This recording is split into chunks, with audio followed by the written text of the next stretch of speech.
In the beginning, everything felt like a dream I never wanted to wake from. The way we met seemed almost written by fate, two strangers crossing paths at the right time, both searching for something real. What started with simple conversations grew into endless nights filled with laughter, promises, and a connection that felt unbreakable. There was a warmth in every glance, a comfort in every touch, and a certainty in every word exchanged. I believed with all my heart that I had finally found the one person who could see through my soul and love me without condition. Life seemed brighter, easier, softer, because of them. We built our relationship on trust, or at least I thought we did. I remember how safe I felt sharing my dreams, my insecurities, even my flaws, knowing they wouldn't judge me. We planned futures together, speaking about trips we would take, the life we wanted to build, and the little things that made our bond feel unique. The smallest gestures meant everything, like coffee waiting for me in the morning, or messages that reminded me I was loved. It was that kind of love that makes you believe forever is real. But slowly, almost too subtly to notice, the foundation began to shift. At first, it was nothing more than small delays in answering my calls, or excuses about being too busy. I dismissed it as life's natural interruptions, never doubting for a second that their heart was still tied to mine. Love can make you blind to details, and I was content to believe excuses because it felt safer than questioning them. I told myself that stress and exhaustion were stealing their energy, not distance or disinterest. Still, something inside me whispered that things weren't the same. Moments of closeness were interrupted by distractions, conversations felt shorter, and silences grew heavier. They would smile less, hold me less, and it was as if I was slowly reaching for someone who was slipping further away. I ignored the voice inside because I didn't want to lose what we had. I convinced myself that love sometimes had rough patches, and that this too would pass. Looking back, I realize how much I chose not to see. I noticed how protective they became of their phone, how their nights stretched later and later, and how often I was told they had to work or meet friends I never got to see. I noticed, but I didn't dare confront, because I didn't want to risk hearing an answer I couldn't handle. Denial was easier than the possibility of betrayal. If I had paid closer attention, if I had questioned what felt off instead of burying my doubts, maybe I would have spared myself the heartbreak that was waiting for me. I wanted to believe our love was as strong as I felt it was. But deep down, I think a part of me already knew the truth was there, lurking just out of sight, ready to destroy everything I believed in. That's your section 1, almost equals 500 words. Do you want me to continue and write section 2 in the same storytelling style now? The changes crept in slowly, like cracks in glass you don't notice until it's too late. What once felt natural and effortless between us began to feel forced. The long conversations that stretched into the night turned into quick replies, half-hearted acknowledgements, or no response at all. When I looked into their eyes, there was something missing, something I couldn't put into words, but I felt it deeply. Love that used to feel alive now seemed like it was fading, and I couldn't understand why. I tried harder, gave more of myself, hoping it would bring us back to where we once were, but the distance only grew wider. It was in the little things at first. Their laughter didn't sound the same, their hugs felt distracted, and their presence, even when we were together, seemed far away. I'd catch them staring at their phone with a faint smile they wouldn't explain, or slipping into another room to take calls in private. Every time I asked about it, I was met with simple explanations: work, stress, friends who needed advice. I wanted to believe every word, because doubting meant shaking the very trust our love was built on. Yet the unease wouldn't leave me. I began to notice inconsistencies, like when they claimed to be too exhausted from work but later posted about being out with people I didn't know. Or the way they guarded their phone like it carried secrets too fragile to let me see. At night, lying beside them, I felt more alone than when I was by myself. The silence between us grew heavier, and though my heart screamed for answers, I swallowed my questions, afraid of what I might hear. Friends started to notice too. A comment here, a curious glance there, someone asked me if everything was okay between us. I laughed it off, defended them, insisted that love always has its rough moments. But the truth was gnawing at me.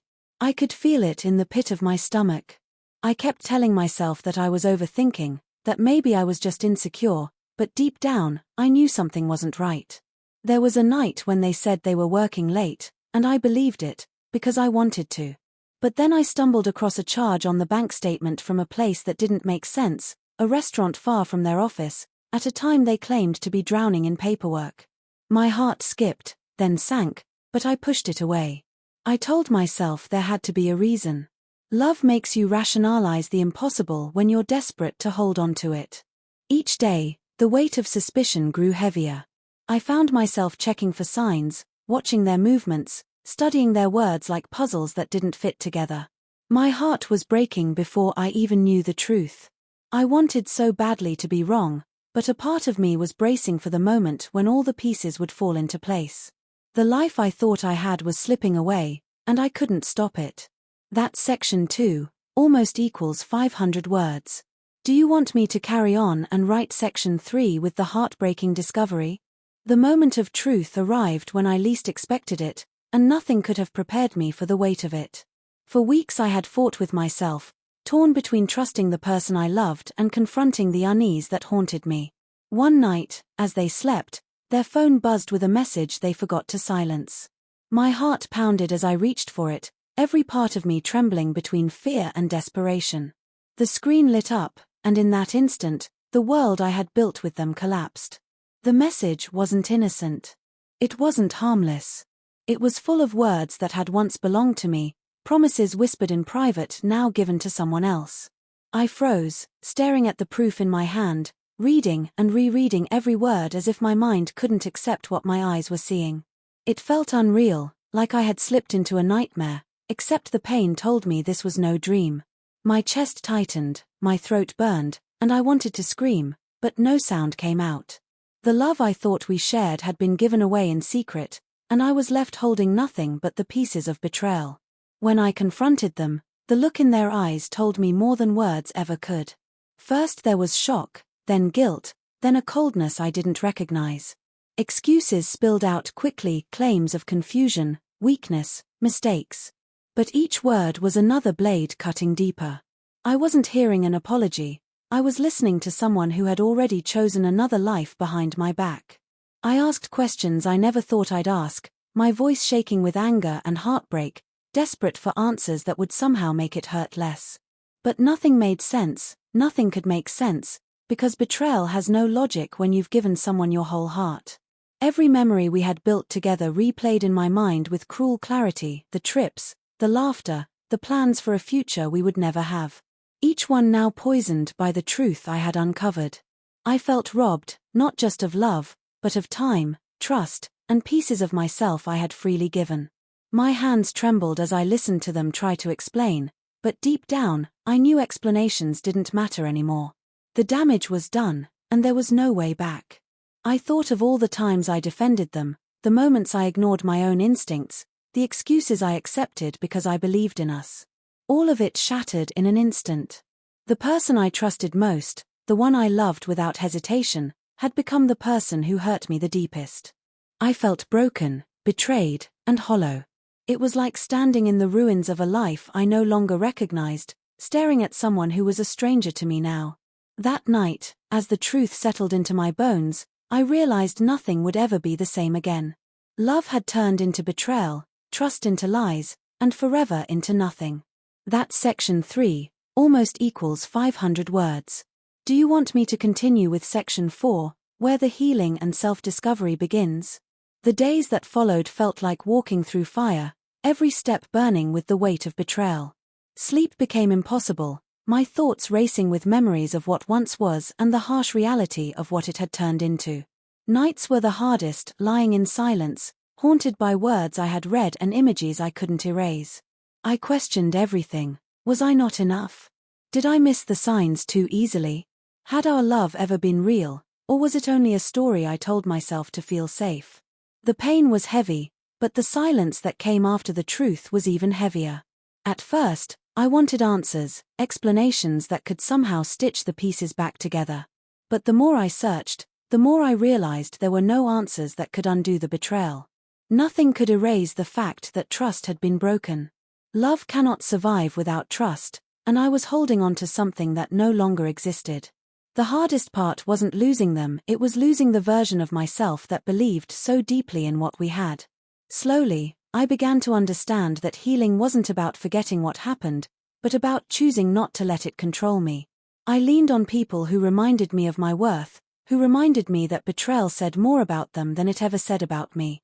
I poured myself into the things I had neglected, dreams, passions, and the quiet strength I didn't know I had. Each day felt like a battle, but with every small step, I started to feel the weight lift, piece by piece. There were moments of weakness, times when I thought about forgiving, about going back, about holding on to the hope that maybe they could change. But then I would remember the messages, the lies, the way my heart felt when the truth hit me.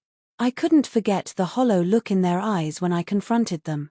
And in those moments, I realized going back would only mean betraying myself. The journey forward wasn't easy, but it was necessary.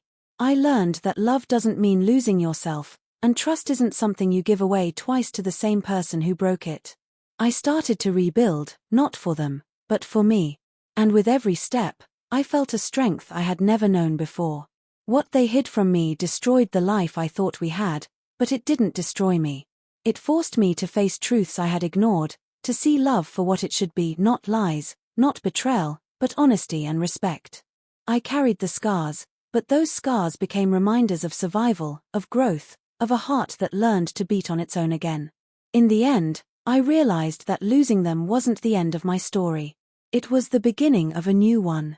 Pain gave me clarity, betrayal gave me strength, and letting go gave me freedom. And though I will never forget what happened, I will no longer let it define me. That's section 4, almost equals 500 words, completing the 2,000-word infidelity story script. Do you also want me to create a clickbait YouTube title, description, and hashtags for this story, like I did in your last request?